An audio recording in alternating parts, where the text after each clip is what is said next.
Hi everyone, it's Linda. Okay, this is what I've been working on the last couple of weekends. Okay, so I made this old journal from this. Okay, I started with this. This one happens to measure 5 by 7. So what I did was a few months ago, I get to work so early that I'm by myself, and I thought, okay, I wanted to make a bunch of these because these are really thick and sturdy. So we have a ton of file folders, like right where I sit. I'm in charge of our little filing system there, and we have a ton of extras, and we reuse them. So I took a bunch because we have tons. We still have tons. Two drawers full.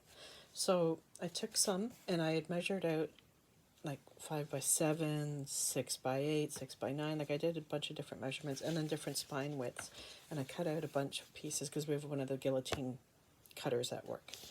And no one was around. Or there might have been a couple men, but they don't care. So I cut them out. I brought them home. And then in the evenings, I would glue 3 of the same sizes together.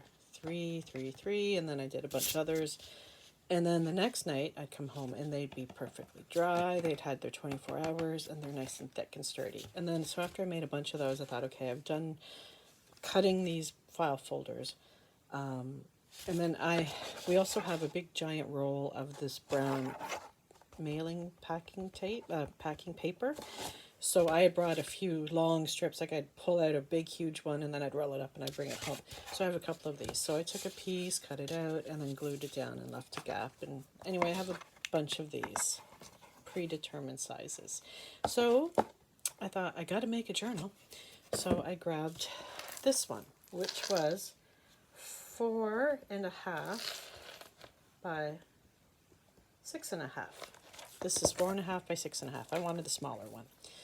So, but of course I couldn't figure out what to do, if I had a theme, and in the end I just thought, whatever. Okay, first of all, this dangle. I had, remember when I went on a jewelry haul, I found bits and pieces, and anyway, these were some long dangles that I had cut or had to length, and I attached them. Now I had them on a lobster claw, but the lobster claw is pretty small, and honestly, I don't know if they make bigger lobster claws. So this is an earring, a backing of an earring. Now I do have the bowl clip that I bought from Tim Holtz, but it hangs a bit low. Okay, so here's the thing. Here's the ring fastener. This is the bigger size that, thanks to Tina Epp. Thank you, Tina. I was able to order this from AliExpress. I have the tiny size that I found at Tim Holtz size at Michael's in the States, and then this size. Like I wish there was a size in between. Anyway, so this is my first big one that I got to use. So I just put this earring backing to hold the dangle. Okay, adorable. Isn't it adorable? I do need a better clip, but anyway, and I didn't want it too long. So I just thought that was a little fun, kind of not really any, just junky, not really any specific colors, kind of earthy colors. So, and I just, for the tie, this is just muslin, which might, I can even pull more strings out and make it more, sorry, right in your face, and make it more rough. I just did an eyelet in the back and tied it. I didn't do the loop and pull through, I just tied it. But it's easy to change up. So this paper just had this design, so I added a book plate. This is from Treasure Books, Natasha at Treasure Books. She's so clever. She has a ton of great ideas. So this is just a piece of cardboard with fabric and some lace, which is silly me. I used a piece of eyelet lace, and you can't even see it at all. Why did I? I should have done it to one side so you can see it. But anyway, so I added a bit. These are tiny flowers I bought at Dollarama. I don't know if you guys noticed these. They were for sale like a year or two ago. They're pretty much useless. They're only good if you can sew them onto things. So anyway, I just trimmed them at the back and glued them down and think they look okay. Brads to insert the final piece, and then I just glued it on top. Book corners. I seem to have a hard time putting book corners on properly, but whatever. They're the cheapy ones I had bought originally from AliExpress. They work with the smaller books. They don't work when I do the canvas book covers. Yeah, so let's take this off so it doesn't get in the way. So I have 3 signatures. Now when I did a hidden spine so you don't see the sewing, but when I glued the spine in, the hidden spine, the signatures in, it shifted. So if you can see they're all kind of go to one side. It still works, but silly me. Anyway, so here's the front. I made an actual expandable pocket, and I just threw in one journaling card for now. And that was the rest of the paper for that was on the front. So I covered up, to cover up the spine, the hidden spine, I put lace at either end of the book. Okay, the same kind of lace. That was from the Dollar Tree, the ribbons that are hard to find unless you're lucky shopping. Each signature has a Edith Holden page at the beginning. And then I threw in just lots of space for writing. I embossed this page. I don't know if you can see it, but it's birds on tree branches. You might be able to see it over here. I know the lighting is really bad. I made an envelope per signature. This one, because of when I put the design on it, it made it upside down. I know that doesn't make sense. But anyway, and I made some little journaling cards that I threw in there. Okay, so that one. And it's a flip, so you have space underneath to write. Glued in some ephemera. So writing space. I used a postage stamp there. This was one of the Franken pages that I made. I might have shown you that a month or 2 ago. I cut them down and made them into journaling cards. There's one of those vintage cards. I have a vintage card per signature. And here is just a journaling card that I put in there. This is the Rita Donnelly flip, where it looks like it's just, a corner pocket, which it is.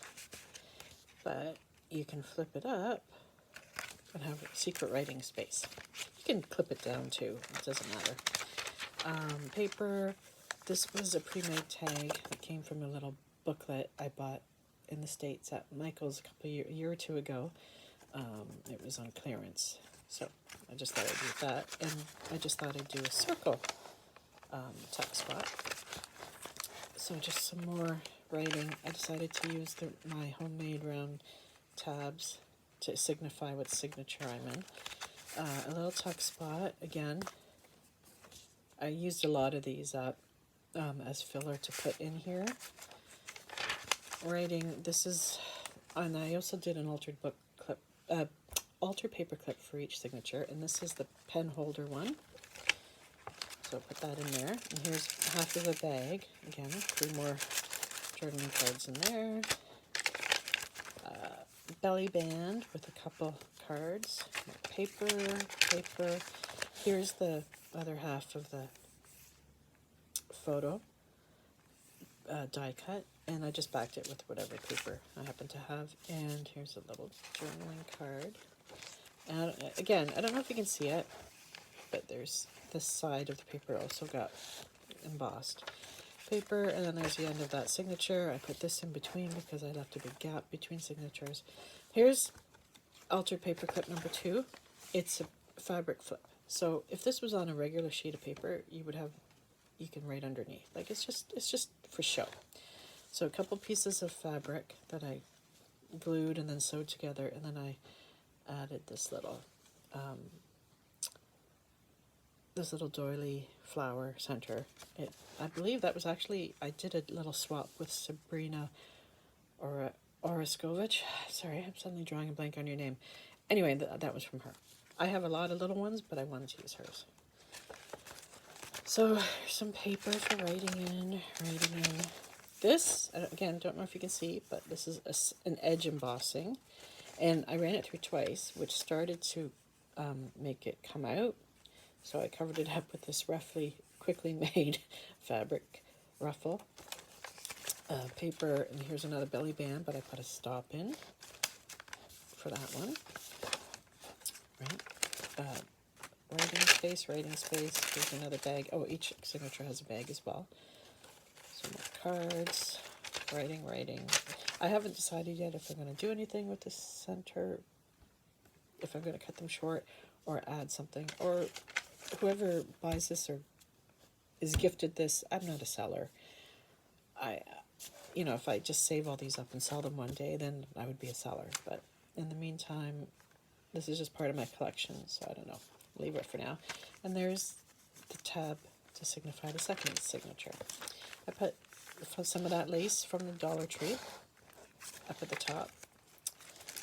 Some more journaling cards. These ones I actually grabbed existing, covered it with the current paper I was using, and then corner rounded, whatever, corners, threw them in there. Now, here's another one, my other envelope. Okay, this is the first time I got to use magnet.